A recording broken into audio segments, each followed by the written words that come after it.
सूद साहब नमस्कार, बहुत-बहुत स्वागत है आपका मेरे शो में। नमस्कार जी, शुक्रिया आपका बहुत-बहुत। सूद साहब ये केजरीवाल को लेके बहुत सारी बातें सामने आ रही हैं, इसके पास्ट को लेकर के। आपसे जानना चाहती हूँ कि इनका पास्ट इतना कंट्रोवर्शियल क्यों है? देखिए कंट्रोवर्शियल तो शुरू से था, लेकिन शायद पब्लिक के नोटिस में नहीं आया और नोटिस में कुछ साल से आ रहा था, कुछ देर से आ रहा था नोटिस में और अब उन पे एक्शन हो गया, क्योंकि ये तो कट्टर ईमानदार आदमी है और सर जी जी, अपने आप को ईमानदार कहते थे, दूसरा कहे ना कहे, ईमानदार कहते थे, लेकिन इनका सारा भांडा फोड़ा गया और करप्शन शराब के अंदर इन्वॉल्व थे पूरे तरीके से, वो सामने आ गया जी, और देखिए ये अभी भी कहते हैं कि मैं ईमानदार हूँ। लेकिन अगर इनको ईडी ने पकड़ा है तो ईडी या कोई ऑर्गेनाइजेशन किसी को ऐसे नहीं पकड़ती।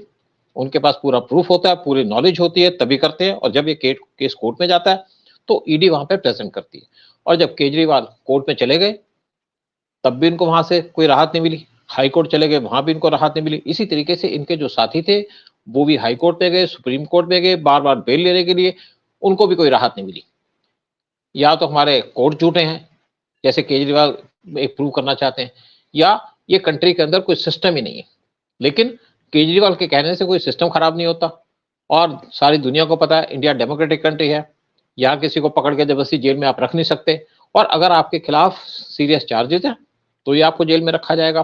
और इसलिए केजरीवाल भी जेल में चले गए और बड़े हैरानगी की बात है और बड़े शर्म की बात है कि केजरीवाल एक चीफ मिनिस्टर दिल्ली के अंदर बैठे हुए और ये हुँ, जेल में चले गए और इनको सुप्रीम कोर्ट या हाई कोर्ट या कोई दूसरा कोर्ट इनको राहत नहीं दे रहा और तब भी इनको शर्म नहीं आ रही। देखिए एक बेशर्मी की हद होती है जो केजरीवाल सारी हदें पार कर चुके हैं और जो लेटेस्ट केस सामने आ रहा है वो इनका लिंक खालिस्तान के साथ। मैं यही जानना चाह रही हूँ कि इनकी पन्नू से मुलाकात कब हुई थी? ये मेरे दर्शक देखो ज़रूर जानना चाहेंगे। देखिए ऐसा है 2014 में ये यूएस के अंदर गए थे और किसी को अच्छा, पता नहीं।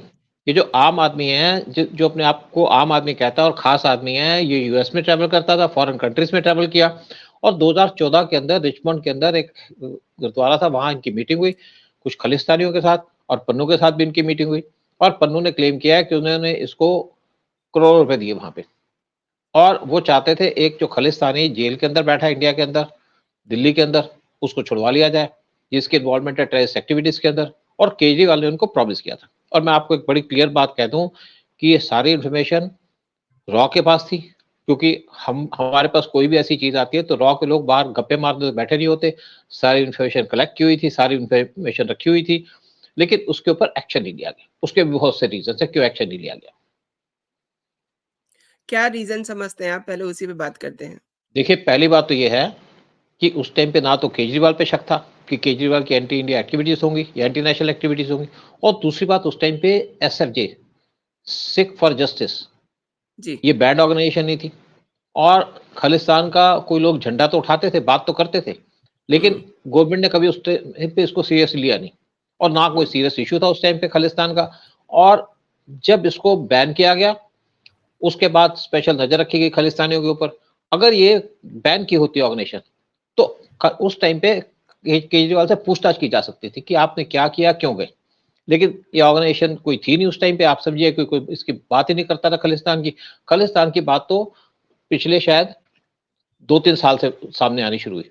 तो इसीलिए ना तो केजरीवाल के ऊपर एक्शन लिया गया, ना इस चीज़ का जो नोटिस है उसको सामने प्रेज़ेंट किया गया और ना ही हमारी गवर्नमेंट ने इसके ऊपर एक्शन लिया, ना ही हमारी एजेंसीज़ ने इसको कोई सीरियसली लिया। लेकिन जब से पन्नू की स्टेटमेंट आई केजरीवाल के बारे जी, में, तो जी। इसको सीरियसली लिया जा रहा है। ये जिस को छुड़वाने की बात हो रही थी, जो जिसको लेकर इनका कॉन्टैक्ट होता है, क्या वो जो भी कोई है, क्या वो तिहाड़ जेल में है? बिल्कुल तिहाड़ जेल में होगा तभी तो आज बात हुई है ना। देखिए, एक्चुअली क्या था कि कुमार विश्वास ने केजरीवाल के बारे में कुछ बातें कही थी, कि ये जी, खालिस्तानियों से मिलते थे और केजरीवाल जो गवर्नमेंट के रडार पे तब आया जब ये जी। सेकंड सेकंड या आप समझिए 2020 का इलेक्शन जीता। एक साल सोचिए कि थर्ड इलेक्शन जीता। जी। इलेक्शन के एक दिन दम बाद दिल्ली के अंदर दंगे कराए गए। दंगे नहीं थे, वो एक्चुअली कुछ मुस्लिम को बुलाया गया बाहर से और हिंदुओं हुँ, को हुँ। मारा गया, सिखों को मारा गया, उनकी दुकानें लूट दी गई, जला दी गई ईस्ट दिल्ली के अंदर और ये सारा काम बड़े प्लान तरीके से किया गया। लेकिन केजरीवाल के कुछ यहाँ पे जो लीडर से वो सामने आए। केजरीवाल हमेशा छुप के काम करते हैं, खुल के काम नहीं करते। और केजरीवाल के ऊपर उंगली तो कोई उठी नहीं, लेकिन एजेंसी उसको समझ में आ गया सारा जो धंधा कर रहा है केजरीवाल कर रहा है। फिर दोबारा केजरीवाल तब अटेंशन में आए जब दिल्ली के अंदर आपके शाहीन बाग के अंदर यहाँ पे लोग बैठे धरने पे, और तब पता चला कि केजरीवाल का इसमें पूरी इन्वॉल्वमेंट है। और फिर जब किसान एजिटेशन हुई तब भी केजरीवाल ने वहां पे बहुत सा सामान भेजा, किसी और पार्टी ने वहां अपना सामान नहीं भेजा। केजरीवाल के जो ट्रक गए वहां पे चाहे केले भेजते थे, लेकिन उस पर आम आदमी पार्टी के सिंबल लगे होते थे। तो तब केजरीवाल के ऊपर ज्यादा मजबूती से नजर रखी गई। और फिर जब आपके पंजाब के इलेक्शन हुए और पन्नू ने एक स्टेटमेंट दी उसके बाद कि हमने केजरीवाल को 100 करोड़ रुपए दिए, तो इन पे ध्यान रखा गया। और फिर आप देखिए कि पंजाब के अंदर कुछ खालिस्तान की मूवमेंट चली, लेकिन उसके अंदर इनकी कोई डायरेक्ट इन्वॉल्वमेंट नहीं थी, क्योंकि उस टाइम पे जो गवर्नमेंट थी या हमारी एजेंसी थी वो डायरेक्टली पंजाब पुलिस से डील कर रही थी।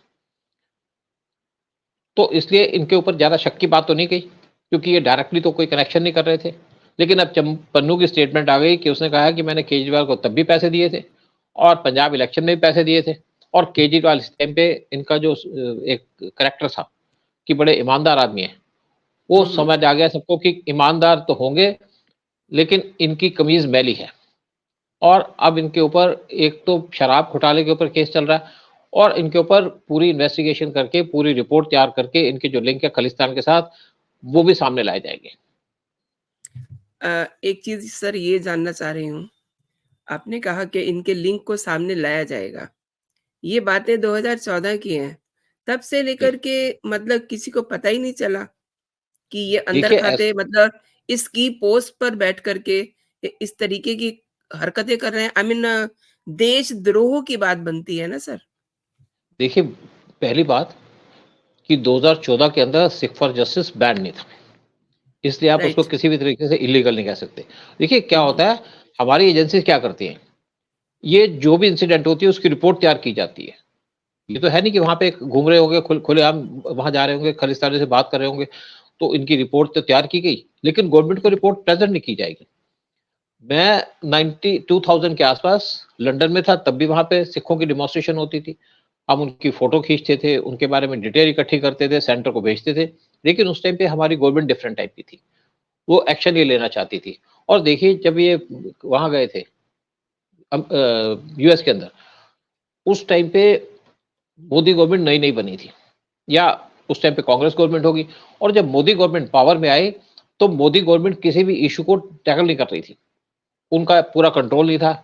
यहाँ पे जो सिस्टम है, मोदी उस टाइम पे जगह-जगह घूम रहे थे वर्ल्ड के अंदर और इंडिया को प्रोजेक्ट कर रहे थे, इंडिया को स्ट्रेंथन कर रहे थे, इंडिया के फॉरेन रिलेशंस को स्ट्रेंथन कर रहे थे। उनकी जो मेन अटेंशन थी वो था पाकिस्तान को काउंटर करना और चाइना को काउंटर करना, और उसका रिजल्ट तो बाद में आया। लेकिन जहाँ तक हम खालिस्तान की बात करें, ना तो उस टाइम पे इश्यू था, ना इसके ऊपर ज़्यादा ध्यान दिया गया, और गवर्नमेंट ने भी इसके ऊपर कोई खास ध्यान नहीं दिया, क्योंकि एक केजरीवाल पॉलिटिशियन थे, और नॉर्मली जो भी चाहे एजेंसी के लोग हों, चाहे पावर में लोग बैठे हों, वो किसी पॉलिटिशियन को टच नहीं करते, जब तक वहाँ पे सॉलिड प्रूफ ना हो। लेकिन जब केजरीवाल इस टाइम पे पकड़े जा चुके हैं, इनके खिलाफ बहुत से सबूत आ चुके हैं, तो केजरीवाल की सारी पोल खोली जाएगी, इनकी हिस्ट्री खोली जाएगी, और इनके जो लिंक हैं या जितनी भी रिपोर्ट्स हैं, वो सामने लाई जाएंगी। नॉर्मली क्या होता है कि हम जैसे मैं भी फॉरेन के अंदर बैठा हूँ, अगर वहाँ कोई डेलीगेशन विजिट करती है, पॉलिटिशियन विजिट करते हैं, हम कोई ध्यान नहीं देते कि क्या जी, कर रहा जी। है, क्योंकि हमारा काम नहीं है। हम वहाँ पॉलिटिकल जी, जी। इंटेलिजेंस के लिए नहीं बैठे, हम दूसरे काम के लिए बैठे हैं। अभी आप देखिए जिस तरीके से राघव चड्ढा इस टाइम हुँ, पे हुँ। लंदन में गए हैं और वहाँ हुँ, जाके खालिस्तानी लीडरों से मिल रहे हैं, और कुछ दूसरे लीडर जिनके अनडिज़ायरेबल एक्टिविटीज़ हैं, तो अब राघव चड्ढा इन पे भी नज़र रखी जाएगी। और जब एक पॉलिटिशियन रडार में आ जाता है रॉ के, तो स्पेशली रॉ उसको पूरे तरीके से मॉनिटर करता है, और राघव चड्ढा के ऊपर भी अब अच्छे से नज़र रखी जाएगी, क्योंकि इनकी इंटेंशन ही खराब है। आप मुझे देखिए कितनी पॉलिटिकल पार्टीज़ ने, किस पॉलिटिकल पार्टी ने इस तरीके से ओपन सपोर्ट दिया खालिस्तान को, आम आदमी पार्टी को छोड़ करके। राहुल गांधी ज़रूर कुछ ना कुछ बोलते रहते हैं, एक सीज़न्ड लीडर भी हैं, बड़ी पार्टी के लीडर हैं, चाइना को सपोर्ट करते हैं, लेकिन बेतुकी स्टेटमेंट तो देते हैं, उनकी स्टेटमेंट को कोई सीरियसली लेता ही नहीं है। लेकिन केजरीवाल जैसे कहते हैं ना पंजाबी के अंदर, कुन्ना आदमी है, हाँ यानी जी, कि हाँ जी। गुन्ना। सारी बातें क्लियर नहीं करता। अब जैसे इनसे पूछताछ की जा रही है ईडी के द्वारा, तो केजरीवाल क्या कर रहे हैं, हाँ या ना। अब ये तो है नहीं कि केजरीवाल को पीटना शुरू कर देगी ईडी, पहले का टाइम चेंज हो चुका है, लेकिन जब तक ये प्रॉपर रिस्पॉन्स नहीं देंगे, रिप्लाई नहीं देंगे, तो जेल में रहेंगे। और देखिए, जो केजरीवाल को जेल में डाला है, गवर्नमेंट ने बड़ा सोच समझ कर डाला, एजेंसीज को कंसल्ट करके डाला है, इनके पूरे केस को तैयार करके डाला है। इसी तरीके से आप देखिए, सतिंदर जैन और मनीष सिसोदिया, ये भी जेल में बैठे हैं बहुत महीनों से, और क्यों नहीं इनको कोर्ट बेल दे रहा, इसलिए नहीं दे रहा। लेकिन दूसरी तरफ केजरीवाल का फॉरेन कनेक्शन नजर आ गया। जैसे जर्मनी के जो फॉरेन मिनिस्ट्री के स्पोक्सपर्सन है, उन्होंने इनको सपोर्ट करने की बात की है, तो गवर्नमेंट ने उसको समझा दिया कि तुम्हारा कोई मतलब नहीं है, हमारे आपके रिलेशंस हैं, आप इंटरनल अफेयर्स में इंटरफेयर मत करिए। जब ऐसे लोग आपको सपोर्ट करते हैं, तो गवर्नमेंट उसके ऊपर और ज्यादा नजर रखती है, और ज्यादा सख्ती से काम करती है। फिर आप जर्मनी, हमारे जो लीगल सिस्टम है, उसको चैलेंज कर रहा है। ये जो फॉरेन कंट्रीज है, ये इंडिया को हमेशा तंग करती थी, क्योंकि उस टाइम पे हम स्ट्रांग नहीं थे। आज हम फिजिकली, मेंटली, इकोनॉमिकली सबसे ज्यादा तैयार हैं और प्रिपेयर्ड हैं, और इसलिए हमको डील भी कर पा रहे हैं। इवन हम यूएस की नहीं सुनते। देखिए, यूएस के अंदर इवन जो बराक ओबामा है, जब से वो पावर से बाहर आए हैं, उनको भी इंडिया से चिढ़ मच रही है कि क्यों इंडिया पावरफुल बन रहा है। और वो चाहते हैं कि जो थर्ड टेन्योर है मोदी का, यूएस चाहता है कि थर्ड टेन्योर में मोदी पावर में ना आए, अगर आए तो कम मेजोरिटी से आए, क्योंकि वो भी चाहते हैं कि इंडिया के अंदर वीक गवर्नमेंट होगी तो वो उसको सपोर्ट कर पाएंगे, एक्सप्लॉइट कर पाएंगे। और इंडिया के अंदर मोदी की पावर बढ़ रही है, इससे भी लोग डिस्टर्ब है, और इसीलिए केजरीवाल को सपोर्ट भी कर रहे हैं कुछ लोग। लेकिन हमें कोई फर्क नहीं पड़ता, क्योंकि हमारी जनता हमारे साथ है, हमारा देश हमारे साथ है।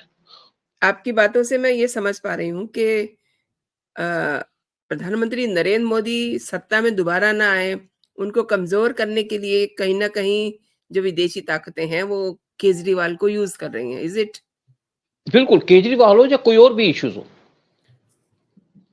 बहुत कोशिश कर रहे हैं। देखिए, आप राहुल गांधी क्या करते हैं, जब G20 समिट होती है तो ये लंदन चले जाते हैं, और कोई इंपॉर्टेंट समिट होती है तो कभी ब्राजील चले जाते हैं, ब्रसल्स चले जाते हैं। और जब पीएम मोदी यूएस के अंदर गए, तब भी राहुल गांधी वहां पहुंच गए, और चाइना को, सब जगह में चाइना को प्रेस करते हैं, क्योंकि इनका एजेंडा ये है। इनके पास कोई इशू तो है नहीं कि मोदी को चैलेंज कर पाए, कर सके। देखिए, जब कांग्रेस गवर्नमेंट पावर में थी 10 साल तक, इन्होंने हमारी डिफेंस को टोटली निगलेक्ट किया, कोई सामान नहीं खरीदा हमारी आर्मी के लिए, और उस टाइम पे पाकिस्तान हमारे सिर पे बैठा था, चाइना भी हमारे कंधे बैठा हुआ था। लेकिन पीएम मोदी के आने के बाद पाकिस्तान को तो किराए लगा दिया, भीख मांग रहा है पाकिस्तान। और चाइना भी इस टाइम पे बहुत कमजोर हो चुका है। कमजोर इस चक्कर में चाइना हमारे बॉर्डर पे घुसता था बार बार, क्योंकि मैं नॉर्थ ईस्ट में भी रहा हूं। लेकिन इस गवर्नमेंट के आने के बाद, या स्पेशली पीएम मोदी के आने के बाद और सेकंड टेन्योर में, पीएम मोदी चाइना के सामने स्ट्रांगली खड़े हैं। हमारे 2 एयरक्राफ्ट कैरियर सी में रेगुलरली घूमते रहते हैं, और इस टाइम पे जो भी कुछ हो रहा है इंडियन ओशन और अरब सागर के अंदर, सिर्फ इंडियन नेवी कर रही है। इस टाइम पे हमारे 15 वारशिप वो इंडियन ओशन का चक्कर लगा रहे हैं, ताकि सोमाली पायरेट्स यहाँ कोई डिस्टर्बेंस न कर पाए। और साथ में हमारे 11 सबमरीन्स, हमारे पास 16 सबमरीन है, 11 सबमरीन्स हमारे सी के अंदर है। और ये बताने के लिए पूरे वर्ल्ड को कि हम इस सी को कंट्रोल करते हैं, हमारा सी है, और हमारे एरिया के अंदर कोई अगर हमें तंग करने की कोशिश करेगा, डिस्टर्ब करने की कोशिश करेगा, तो उसको छोड़ा नहीं जाएगा। और अपनी पावर दिखा रहे हैं पूरे वर्ल्ड को, क्योंकि आज हम बड़ी पावर है, बड़ी इकोनॉमी है, और ये बता रहे हैं कि हमारी नेवी भी स्ट्रांग है। देखिए, इस रीजन के अंदर चाइनीज नेवी तो सबसे स्ट्रांग है, वो बात मान ली। लेकिन उसके बाद जो भी कोई नेवी जो चाइना के साथ स्टैंड कर सकती है, उनके सामने स्टैंड कर सकती है, वो है इंडियन नेवी। इसलिए यूएस भी हमारे चमचागिरी करता है कई बार। लेकिन यूएस की डबल पॉलिसी है, डबल फेस है यूएस। उनकी एजेंसीज हमारी कंट्री के अंदर डिस्टर्बेंसेस करने की कोशिश करती हैं, और दूसरी तरफ हमारी सपोर्ट भी मांगती हैं। वो चाहते हैं कि हम रशिया को सपोर्ट ना करें, यूएस के साथ खड़े हो जाएं, रशिया से दोस्ती खत्म कर दें। लेकिन हमारी पॉलिसी है कि हम रशिया का साथ नहीं छोड़ेंगे। अभी हमारे फॉरेन मिनिस्टर गए हैं शायद साउथ कोरिया के अंदर, और वहां जाके कहा कि रशिया और इंडिया, हमारी सोच एक जैसी है, हम एक दूसरे को सपोर्ट करते हैं, क्योंकि रशिया हमारे साथ हमेशा खड़ा रहा है। जी। सर, एक चीज़ और जानना चाह रही हूँ। जैसा कि आपने बताया कि केजरीवाल की पन्नू से मुलाकात हुई है। अच्छा, एक चीज़ और आपको याद होगा जिस समय जी20 हुआ था। जी20 में एक ऐसा भी समय आया था जब जस्टिन ट्रूडो, जी, जहाँ पे उनको ठहराया गया था, वो अचानक से वहाँ से गायब होते हैं। तो क्या इनकी कोई मुलाकात हुई थी जस्टिन ट्रूडो से? केजरीवाल नहीं, की? नहीं, मुलाकात नहीं हुई। एक्चुअली क्या था कि जस्टिन ट्रूडो को जिस होटल में ठहराया गया था, जी, उन्होंने ठहरने से मना कर दिया, क्योंकि उनको ऐसा लगा कि वो उनकी इंटेंशन ठीक नहीं थी। उनको ऐसा लगा कि मैं यहाँ पे ठहरूँगा तो मेरी कोई बात सुन लेगा, जबकि हमारा ये सिस्टम ही नहीं है। हम ये नहीं है कि कोई हमारा गेस्ट आएगा तो हम उसके ऊपर वहाँ पे एक उसकी बातें सुनने लग जाएँगे या उसकी सर्विलेंस करेंगे। लेकिन उनकी इंटेंशन गलत थी। मतलब यहाँ आकर के वो शायद खालिस्तानियों से लिंक करना चाहते थे। वैसे भी देखिए किस तरीके से उन्होंने निज्जर का इश्यू उठाया और जस्टिन ट्रूडो अकेले नहीं है। यूएस भी उनको इस इश्यू पे सपोर्ट करता है। निज्जर को इश्यू नहीं है। निज्जर के ऊपर उन्होंने रिलेशन खराब कर लिए। कोई बात नहीं, हमने उसको ठिकाने लगा दिया उनको। और देखिए जस्टिन ट्रूडो जब इंडिया के अंदर आए थे, इनका प्लेन खराब हो गया तो पता चला कि पीएम मोदी ने कहा जी आप हमारा प्लेन ले जाओ। वो 40 साल पुराना प्लेन था। फिर अभी किसी अफ्रीकन कंट्री में गए थे प्लेन में, तब भी खराब हो गया। अब अपने आप को कहते हैं कि हम एडवांस कंट्री हैं और आपका प्लेन खराब हो जाता है बार-बार, स्पेशली उनके प्राइम मिनिस्टर या प्रेसिडेंट का प्लेन खराब हो जाए, बड़े शर्म की बात है। और देखिए यूएस ने भी पन्नू का इश्यू उठाया। पन्नू का कोई इश्यू नहीं है। पन्नू को यूएस का वाइस प्रेसिडेंट नहीं है। पन्नू एक टेररिस्ट है और यूएस क्यों उसको सपोर्ट कर रहा है? इंडिया को टारगेट करने के लिए। फिर कहते हैं 5 आई की स्टेटमेंट आई है, 5 आई ने इनको देखा है। 5 आई के पास कोई इन्फॉर्मेशन नहीं है। 5 आई क्या जी, करता है? आपकी सुनी-सुनाई बात किसी से फ़ोन पे सुन ली, किसने कर ली, उसको कहते हैं आप एविडेंस है, वो एविडेंस मानी नहीं जाती। और इवन न्यूजीलैंड के जब यहाँ पे एक इम्पोर्टेंट लीडर आए थे, उन्होंने जी, कहा 5 आई के पास कोई इन्फॉर्मेशन नहीं है। अगर 5 आई इतनी होशियार होती तो 5 आई इज़राइल के ऊपर जो हमास का अटैक हुआ था उसको देख पाती। एग्ज़ैक्टली। अपनी कंट्री के अंदर जिस देखिए निज्जर के ऊपर कोई इंक्वायरी नहीं की गई। किसने मारा, क्या मारा, कोई अपनी कंट्री के अंदर पकड़ नहीं पाया। फिर इंडिया से कहता है आप हमारी हेल्प करो। हम क्या हेल्प करेंगे? निज्जर को किसने मारा? निज्जर कहाँ मरा? कनाडा के अंदर। मारा किसने? किसी कनाडियन ने। और हमारा इसमें क्या रोल हो सकता है? देखिए, वहाँ पे जो रॉ का आदमी खड़ा था, जो रॉ का आदमी पोस्टेड था, उनकी नज़र में था वो, उनको पता था इस चीज़ का। उसको इन्होंने और वो अगर आपका इंटेलिजेंस आदमी किसी कंट्री के अंदर बैठा है, तो वो आदमी आपकी नॉलेज से बैठा है और वो कोई वहाँ पे उल्टे काम कर नहीं सकता, वो सिर्फ़ अपनी कंट्री की सिक्योरिटी देखता है। और आप उसको वहाँ से निकाल देते हैं, उसको एक्सपोज़ करते हैं। आज कनाडा के अंदर क्या सिचुएशन है? वहाँ पे एक स्टेटमेंट आई है कि अगर आपके घर के गाड़ी खड़ी करने के बाद, गाड़ी की चाबी आप अपने घर के बाहर रख दीजिए। क्यों? ताकि आपके घर में कोई घुसे ना। कनाडा के अंदर यह कहा गया है कि अपनी गाड़ी को पार्क करके उसकी चाबी अपने डोर पे लगा दीजिए। नहीं तो गुंडे यहाँ पे आपके घर के अंदर एंटर करेंगे, कार की चाबी लेने के लिए। अगर आप चाबी बाहर रखेंगे तो आपके घर के अंदर कोई घुसेगा नहीं। ये हाल है कनाडा का जो अपने आप को डेवलप कंट्री कहते हैं। और एक देखिए अमृतपाल का केस। जी, जब अमृतपाल का केस आया, तो जो हमारी एजेंसीज़ हैं, वो पंजाब पुलिस के साथ डायरेक्ट बात कर रही थी, क्योंकि भगवंत मान में इतनी हिम्मत नहीं है और कोई किसी भी तरीके से वो यहाँ पे उस सिचुएशन को खराब नहीं कर पाई। क्योंकि ये कभी नहीं चाहते कि अमृतपाल को पकड़ा जाए और या उसको मार दिया जाए। और हमारी गवर्नमेंट भी नहीं चाहती थी, सेंट्रल गवर्नमेंट, कि अमृतपाल को किसी तरीके से नुकसान पहुँचे। और इसीलिए उसको इन्होंने घुमाते रहे, आगे भागता रहा अमृतपाल और पीछे हमारी एजेंसी से पंजाब पुलिस साथ थी, क्योंकि पंजाब पुलिस के ऊपर किसी को शक नहीं है। लेकिन उस टाइम पे भी जो मान की गवर्नमेंट थी, उस पे किसी को भरोसा नहीं था। सेंट्रल गवर्नमेंट को भरोसा नहीं था, सेंट्रल एजेंसीज़ को भरोसा नहीं था। और इसीलिए उन्होंने डायरेक्टली पंजाब पुलिस से डील करके इस सिचुएशन को सँभाला। अदरवाइज़ वहाँ भी गड़बड़ हो सकती थी। अगर आम आदमी पार्टी का वहाँ पे कोई रोल होता, तो हो सकता है कि उसका एनकाउंटर कर दिया जाता, जो सेंट्रल गवर्नमेंट किसी तरीके से करना नहीं चाहती थी। सर एक चीज़ और जानना चाहूँगी मैं, वापस केजरीवाल पे आते हैं। केजरीवाल जेल से जो प्रशासन चलाने की उनकी बात थी, उसकी उन्होंने शुरुआत कर दी है। उन्होंने एक आदेश कोई जैसा कि आतिशी मार्लेना दावा कर रही हैं। सवाल ये है कि आतिशी मार्लेना इसका दावा कर रही हैं कि उनको कोई आदेश मिला है, लेकिन वो आदेश आया तो आया कहाँ से? उनके पास कोई स्टेशनरी नहीं है, उनके पास कोई गैजेट नहीं है, फ़ोन नहीं है। आप थोड़ा इस पे रोशनी डालिए। दूसरी बात ये है कि क्या वो सरकार ऐसे ही चलाना शुरू कर देंगे? वो भी ईडी की देखिए कस्टडी से? देखिए ऐसा है, पहली बात तो आतिशी मरलेना झूठ बोल रही हैं। हमारी एजेंसीज़ को ऐसा नहीं है कि कोई झोपड़ी में बैठ के काम कर रही हैं। आतिशी मरलेना ने झूठ बोला है और इसलिए उनके खिलाफ केस फाइल किया जा रहा है और उनकी पूरी इंक्वायरी होगी। इससे पहले आम आदमी पार्टी ने कहा था कि हमारे एमएलएस को खरीद रहे हैं, इतने-इतने पैसे देके, मुझे नहीं पता कितना अमाउंट दे करके। तब भी आतिशी से पूछा गया था और तब तो बच गई। लेकिन अब उनको बताना पड़ेगा कि उनको किसने ये लेटर दिया है। ये पॉसिबिलिटी जरूर है कि केजरीवाल कुछ पेपर साइन करके अपनी वाइफ के पास छोड़ गए। लेकिन अगर कोई क्लेम करता है कि केजरीवाल ने उनको एक मैसेज दिया है या कोई स्टेटमेंट दिया है, गलत बात है। और दूसरी बात है, और इसके ऊपर जरूर इनके ऊपर लीगल एक्शन लिया जाएगा। ये झूठे लोगों की पार्टी है, झूठ बोलने वाली पार्टी है, मक्कार पार्टी है। मक्कार लोग हैं सारे के सारे कम्युनिस्ट हैं। कम्युनिस्टों का धर्म नहीं है, उनका धर्म है देश को डिस्टेबलाइज करना।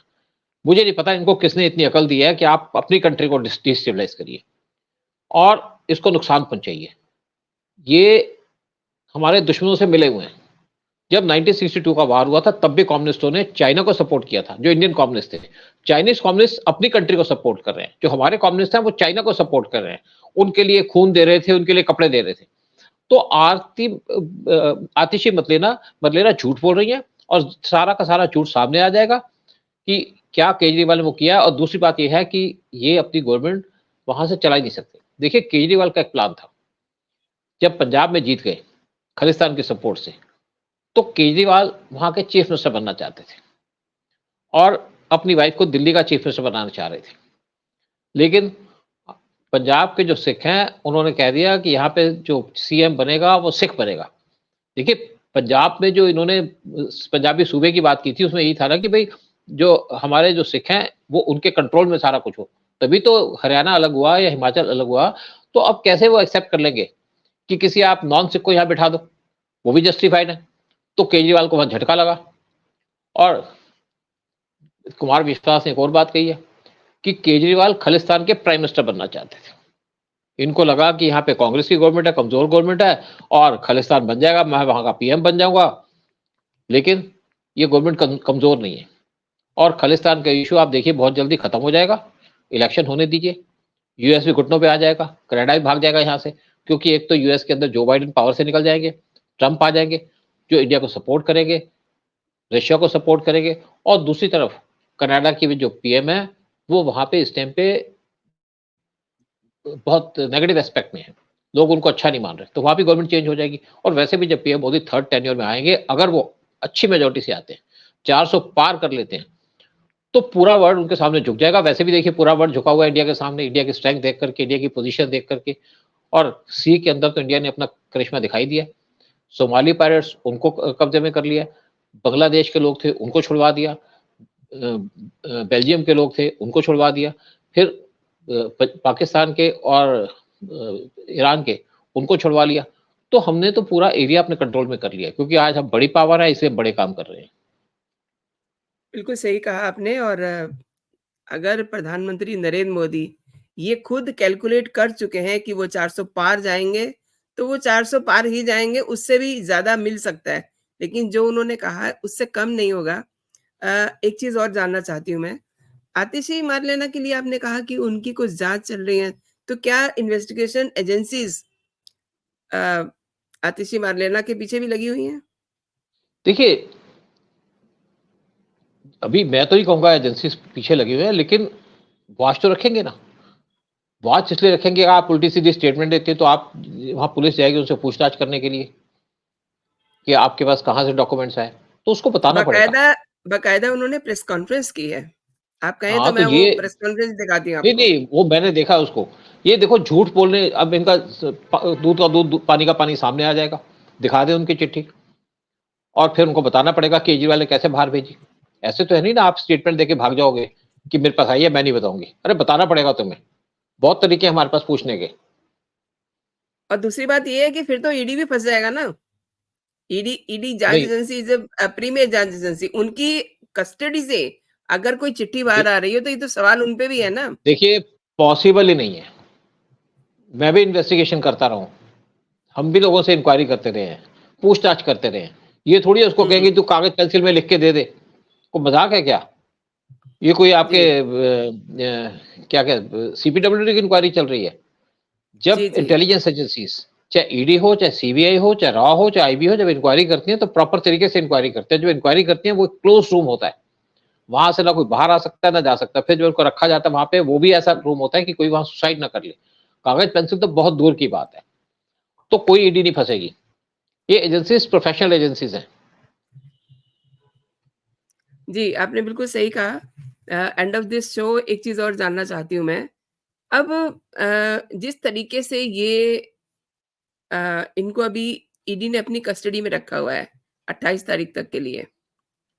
आगे जिस तरीके से ये रिज़ाइन नहीं कर रहे हैं और इन्होंने जिस तरीके से अपनी ज़िद्दीपन दिखाया था, नो समन्स को लेकर के, तो क्या ये अभी भी अगर साइन नहीं करेंगे, रिज़ाइन नहीं करेंगे, रेज़िग्नेशन लेटर पे साइन नहीं करेंगे, तो क्या फिर आगे क्या? देखिए 2 ऑप्शन हैं। जेल से तो गवर्नमेंट चला नहीं सकते, क्योंकि वहाँ ये तो है नहीं कि अपनी कैबिनेट की मीटिंग होल्ड कर लेंगे, या कोई हुँ, भी हुँ। आया जाए इनसे बातचीत कर सकता है, वो पॉसिबल नहीं है। तो रिज़ाइन तो इनको करना पड़ेगा। अगर ये रिज़ाइन नहीं करेंगे, तो इनकी गवर्नमेंट को डिसमिस कर दिया जाएगा, या इनकी पार्टी में रिवोल्ट हो जाएगा। वैसे भी देखा जाए तो यहाँ पे रिवोल्ट होने की बात चल रही है आम आदमी पार्टी के अंदर, और परेशान ये इसलिए है कि इनके साथ कोई खड़ा नहीं हुआ, ना तो आम आदमी पार्टी के कैडर्स, ना अपोजिशन पार्टीज। एक स्टेटमेंट देके सब कोने में हो गए, और कांग्रेस तो बहुत खुश है, कांग्रेस के लोग बहुत खुश हैं कि केजरीवाल गया, अब उनको अपनी जमीन वापस मिल जाएगी। जो केजरीवाल को जमीन दी थी दिल्ली के अंदर, वो दी थी सोनिया गांधी ने, जबकि पार्टी के लोग उनको देना नहीं चाहते थे, केजरीवाल को ओपन स्पेस नहीं देना चाह रहे थे। और नुकसान किसका हुआ? कांग्रेस को हुआ। दिल्ली में नुकसान हुआ, उसके पंजाब के अंदर भी नुकसान हुआ, बाकी जगह भी केजरीवाल जब इलेक्शन लड़ने गए तो सिर्फ कांग्रेस को नुकसान पहुंचा रहे थे। ये दीमक आपने लगा हुआ है। लास्ट हाँ, शो में आपने ये बात कही थी कि सोनिया गांधी और केजरीवाल के माई-बाप एक ही हैं। देखिए बिल्कुल, आप देखिए ना, जब केजरीवाल काम कर रहे थे, यानी कि इनकम टैक्स में, तो इनकी ट्रांसफर हो गई थी। तो उसकी चिट्ठी सोनिया गांधी ने लिखी थी उस टाइम पे चिदम्बरम को कि इनकी ट्रांसफर रोक दी जाए, और ट्रांसफर रुक गई। इसी तरीके से इनकी वाइफ की ट्रांसफर हुई, वो भी इनकम टैक्स में थी, तो भी सोनिया गांधी की तरफ से प्रेशर आया, और केजरीवाल को इसलिए खड़ा किया गया था ताकि जब 2014 का इलेक्शन हो तो एंटी कांग्रेस वोट पड़ जाए। लेकिन फॉर्चुनेटली 2014 का जो इलेक्शन था वो वोटें बटी नहीं। फिर ये दिल्ली में इलेक्शन में आ गए, जीत गए जरूर, और उससे पहला टेन्योर तो उनका चलो ठीक रहा, कोई काम नहीं किया। सेकंड टेन्योर में जब जीते, मैं पहले कुछ महीने की बात नहीं कर रहा, जब 2020 का इलेक्शन हुआ, 2015 का इलेक्शन हुआ, तो जीत गए अच्छी मेजोरिटी से, क्योंकि इनका इमेज भी थी काम करेंगे। जब 2020 का इलेक्शन हुआ, तो कांग्रेस ने कैंडिडेट नहीं खड़े किए दिल्ली के अंदर, ताकि उनकी वोटें सारी केजरीवाल को जाए, उससे इनको मदद मिली। लेकिन अब वो नहीं होगा, क्योंकि केजरीवाल का चेहरा सामने आ चुका है, ये चेहरे के ऊपर बहुत सी कालक पुत चुकी है। और जो अब पार्लियामेंट के इलेक्शन होंगे, मुझे लगता है कि सातों की सातों सीटें वो बीजेपी को जाएगी, लेकिन कांग्रेस सेकंड नंबर पे आएगी, और आम आदमी पार्टी की जो यहाँ पे एमपीज है बुरी तरह हारेगी, और हारना भी चाहिए इनको, वही हमारे नेशनल इंटरेस्ट में है। और मिस्टर चड्ढा की बात बीच में रह गई, वो आजकल अपने यूएस टूर पे हैं। उनका क्या इलाज यूके बाँध में रही है सरकार? यूके में। देखिए, वो गलती कर चुके हैं बड़ी भारी। कहते हैं आंख का इलाज करने गया हूं। आंख का इलाज करने के तो लिए तो लंदन से लोग इंडिया के अंदर आते हैं, क्योंकि अगर आप वहां जी। ट्रीटमेंट करने जाएंगे तो आपको बड़ी लंबी लाइन में खड़ा होना पड़ेगा। वहाँ के लोगों को लाइन के लिए कोई इलाज करने के लिए 2-2 साल लग जाते हैं। इवन आँख का ट्रीटमेंट, मैं लंदन में रहा हूँ, देखी है मैंने हालत। तो लोग इंडिया में आते हैं, इंडिया के अंदर बेस्ट ट्रीटमेंट है, और सोचे कि वहाँ पे बेस्ट ट्रीटमेंट है, ये तो बात है ही नहीं। इंडिया अगर कोविड बना सकता है, कोविड के इंजेक्शन बना सकता है, यूके ने तो नहीं बनाए, हमने इंडिपेंडेंटली बना दी। तो हमारे यहाँ पे मेडिकल ट्रीटमेंट बेस्ट है, और ये अगर लंदन के लिए जा रहे हैं वहाँ पे ट्रीटमेंट कराने के लिए, तो ये धोखा दे रहे हैं किसी को भी। लेकिन जब आप वहाँ पे जाकर के गलत टाइप के लोगों से मिलते हैं, कोई आईएसए का एजेंट हो, आप उससे संपर्क करते हैं, और अगर आप किसी खालिस्तानी से संपर्क करते हैं जो बिग बैंड ऑर्गेनाइजेशन है, तो आज ये तो कल आप नाप दिए जाओगे। और वैसे भी ये कहा जाता है कि जो आपकी ये लिकर पॉलिसी जो केजरीवाल ने बनाई थी, उसका मास्टरमाइंड था यही आदमी। अ, सूद साहब, आपने मेरे लिए समय निकाला और मेरे दर्शकों को इतनी बेहतरीन जानकारी दी। आपका बहुत-बहुत धन्यवाद। नमस्कार। नमस्कार, जय हिंद, शुक्रिया। जय हिंद, जय जय हिंद, भारत। जय बिल्कुल जी, जय हिंद, जय भारत, मेरा भारत भारत महान। मेरा भारत महान।